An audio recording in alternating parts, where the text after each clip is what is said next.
Hey gang, welcome back to Day Drinking with Bilbo, and welcome back to my special guest drinker, Alyssa.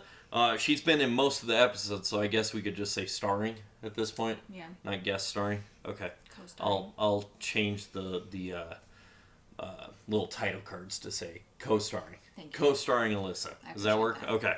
Yeah. All right. So we're getting down to the wire here. This was always a plan to just do a 30 episode run of Day Drinking with Bilbo. We've got 3 episodes left, and we decided we're going to do a mini-series for those last 3 episodes involving wine, because wine is awesome, and wine makes for something great to pair. So what we're going to do is we're going to use the same 3 wines for the next 3 episodes. I'll explain them as we go through them, and tonight we're going to pair them with pizza. This is a delicious homemade, like more of a flatbread style that we did here, using ingredients in a kit that we actually purchased from a local joint called The Grapevine in Lake Arrowhead. And basically they give you all the ingredients and instructions, and then you take it home and you get to make it. And if you are friends with me on Facebook, you'll actually get to see we bought a few other things from them. So we're actually going to make a full meal out of their product. We're pretty excited about it too. But cool little joint. Go check them out. They got wine. They got beer. They have a little cheese shop. And then you can actually go and sit at the bar. Not right now during quarantine. That's all closed. But they have a little restaurant and bar with a gorgeous view of Lake Arrowhead. Yeah, it's beautiful. We've been there a couple times prior to quarantine. And we decided to go support them during quarantine time. So, you got your water? I do. I got my water. We want to make sure we always rinse between. Go ahead and press pause now. Go make your pizza. Get 3 wines. You want a white, a rosé, and a red. And I'll explain them in a moment. And then come on back, press play, and let's get started. You want to start with the white? Yes. All right, go ahead and take your first sip. I'm going to move this kind of centered so you can kind of get a piece in there. So the white that we're doing today is from Blackstone. This is a Chardonnay. So why did we choose Chardonnay as opposed to like a Riesling or a Moscato? I didn't want to go horribly sweet. I wanted something that was going to be universal across the next 3 pairings. So we're opting for a Chardonnay, which is typically buttery and oaky with a little peppery hint, depending on how it was made, how it was aged, so forth. Oh, what a lovely nose on this Chardonnay.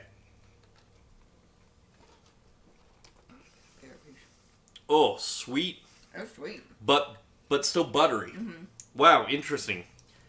So I'm taking this piece here. Mm-hmm. All right.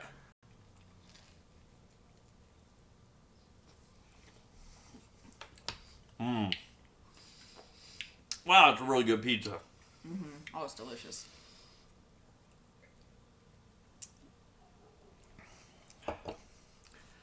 What'd you think about that pairing? It was good. I didn't know if I would like it or not because the wine's a little sweet, but it actually paired really well. Like it's like the olive oil that's on here. Yeah, there's a mixed. pesto and It worked well with the wine. some salamis, sun-dried tomatoes, artichoke hearts.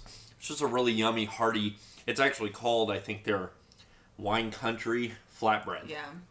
Yeah. So real quick before we move on, their Blackstone here, I'm going to read what their description is on their label of what flavor profile came from this bottle. So they're saying luscious peach and lemon flavors with floral notes and toasted vanilla. Now, I agree with the peach. I smelled it on the nose.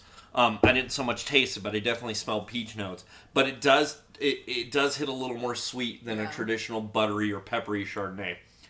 Tasty nonetheless, though. Yeah. What a yummy wine. Really good. All right, we're going to move on to the rosé. We rinse? I You rinsed? rinsed. Okay. So this is from Apothic. You can really find this anywhere, guys. Stater Brothers carries it. In fact, all 3 of these wines, I know for a fact Stater Brothers carries. So we're moving to a rosé, which is a nice stepping stone from a white to a red.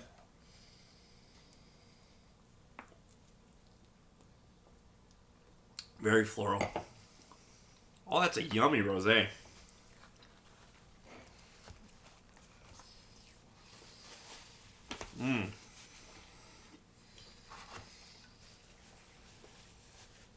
Interesting. Well, I'm going to wait till my second sip before I start reading bottles to you guys.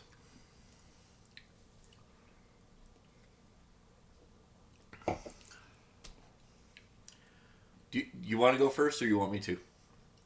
I really like that. It wasn't like a sweet wine, So it just really, like, it was like almost refreshing with the pizza. It's a pretty dry rosé, but interestingly, I actually felt like that drank more like a Chardonnay than the Chardonnay did after the pizza. Okay. After I took that bite of pizza and that second sip, it was buttery in my opinion, and I don't typically get that out of a rosé. So I'm just going to tell you what they're saying here. Blends layers of strawberry and watermelon with a hint of raspberry for a refreshing wine, light in color yet dark in nature. I liked it. I liked it. I thought this was a pretty tasty rosé. Rosés kind of hit and miss with me. Sometimes you get one that's just like, what were they thinking when they decided to make this? And other times it'd be like, this is the best wine I've ever had. This was pretty tasty. Not the best wine I've ever had, but definitely a good contender for a rosé. All right, we're gonna move on to the red. You always move light to dark when you're doing wine tastings. This is Boggle Vineyards, and it's a petite syrah. Now I'll tell you, when we open it, we did open this about a half hour ago to let it aerate. You want to do that with reds. You want to get oxygen into the wine before you drink it. It helps relax the tannins, if you will. What I like to do here with the red, I'm going to give it a good swirl first. Oh, if that doesn't smell like heaven.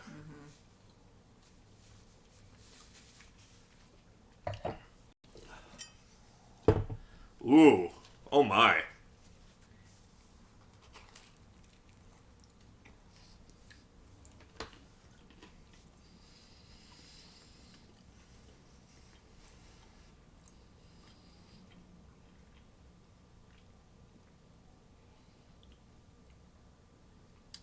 So while he's taking that sip, it was, when I first tasted it, it was like it might sound weird, like a sweet dry. Like I tasted a little hint of sweetness, but it was definitely a red wine.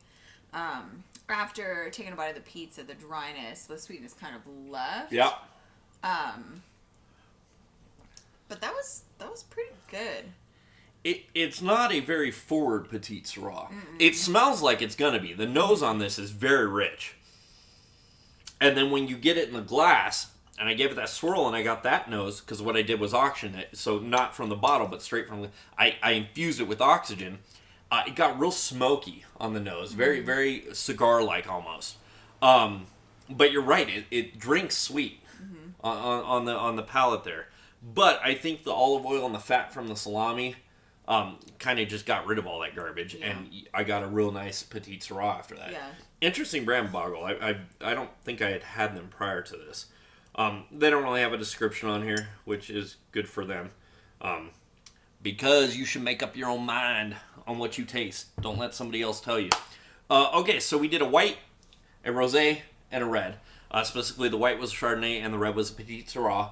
What did you think? What was your favorite of the three pairings with this particular flatbread, with pizza in general, with a cheesy, bready, meaty, yummy bite? I might have to go with the rosé, because I think the white was too sweet, too light. The red was too dry. I think with pizza, I couldn't. It tasted really good, but I think I'm gonna get tired. Like I'm gonna want water or something else to bite that dryness. Interesting. Yeah, absolutely. So I think the rosé was my favorite. You know what? I'm actually inclined to agree with you.